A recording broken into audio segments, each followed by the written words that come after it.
na sabi ng misis ko ay nag-a-apply para maging tsuper. Well, Mang Ambo, I regret to inform you that, Mang Ambo? Mang Ambo? Mang Ambo? Pasensya na po kayo. Akala ko po si Donya makakaharap ko eh. Alam niyo na yung... Naintindihan kita, pare ko. Kayo ho kaya si Mang Ambo? Ako nga po. Gusto ko na po sanang mag-umpisa ng pagdadrive. Ay, naku po. Pasensya na po kayo, Mang Ambo, dyan sa misis ko, no? Medyo mabilis ho kasi sa Droyan, eh. Ang totoo ho niyan, hindi naman talaga kailangan ng driver dito, ano?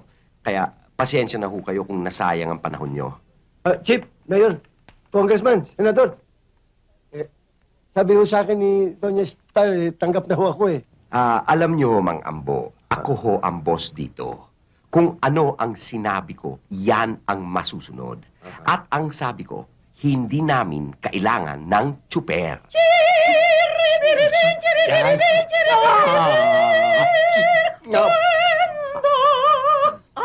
Mangambo, magkakilala na siguro kayo ng aking esposong si Don Juanito Bartolome. Apa. Juanito! Ano yan sa tenga mo? ¿Qué es eso?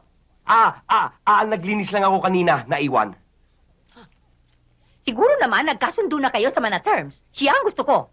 Sweetheart, napag-usapan na namin ni Mang Ambo ang tungkol sa kung sino ang boss dito at sinabi ko na sa kanya na hindi natin kailangan ng tsuper. Pero sinabi ko sa iyo kagabi na kailangan ng anak natin ang driver. Pero sweetheart, malaki na si Angelo. At saka, ako ang boss dito, hindi ba? Oo, pero ako ang desisyon. Kaya Mang Ambo, tanggap ka na.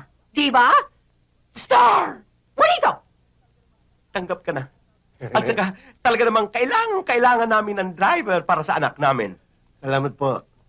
Napakakaskasero kasi ng anak namin at napakapilyo. Ang ibig po ninyo sabihin, sa anak ninyo ako magdadrive? Bingi ka ba? Sana nga ho. Ha? Ay, kailan ako mag-umpisa? Pagdating ng anak naming si Angelo. Magkano ang laman? Marami.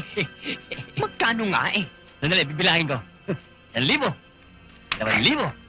3,000. 4,000.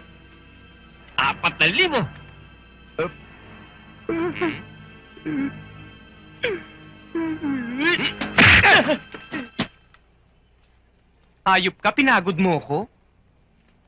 Hmm?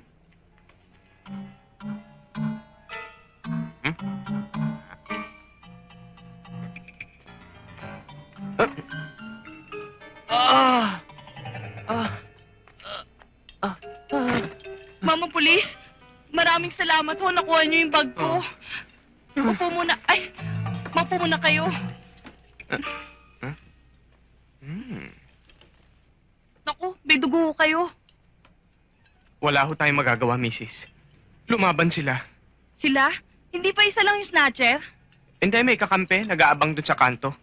Kakampi? Pero, huwag ho kayong mag-aalala, misis. Ganyan ho talaga ang buhay namin mga pulis. Kalahati ng katawan namin, nasa ospital. At, siopaw nga.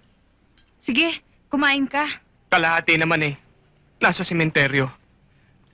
Toyo nga, pakiabot. Toyo, eto oh.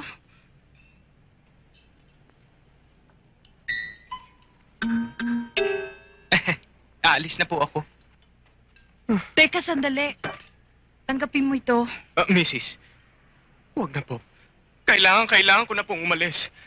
Dahil ang anak ko eh, nasa ospital. Ospital? Bakit? Ano ba nangyari sa anak mo? Ayon sa doktor eh, cholera. Cholera? Naku, kailangan mo ng pera. Kung samahan na lang kaya kita sa ospital. Huwag na po, Mrs. Malayo. Malayo ang ospital. Malayo? Bakit? Saan ba yung ospital? Bicol? Bicol? Naku, malayo nga. 1, 2... O ito, tanggapin mo tong 5,000. Kung ang lahat lamang ng naagawan ng bagay katulad nyo.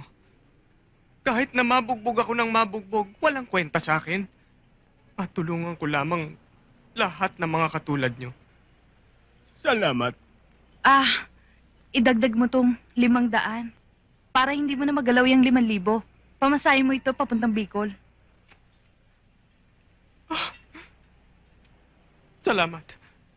Salamat, sister. Praise the Lord. Thank you.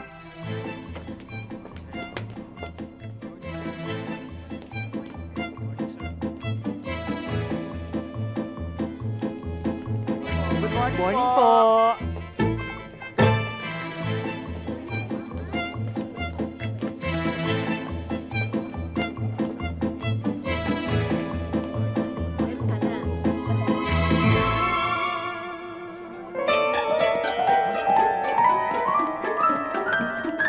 What's the commotion all about?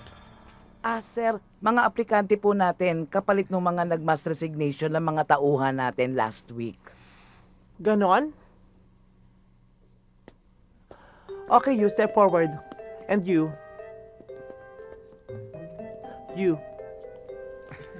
You. Ano And ba you. yan? Ba't hindi pa rin tayo Okay, quarter turn to your right now.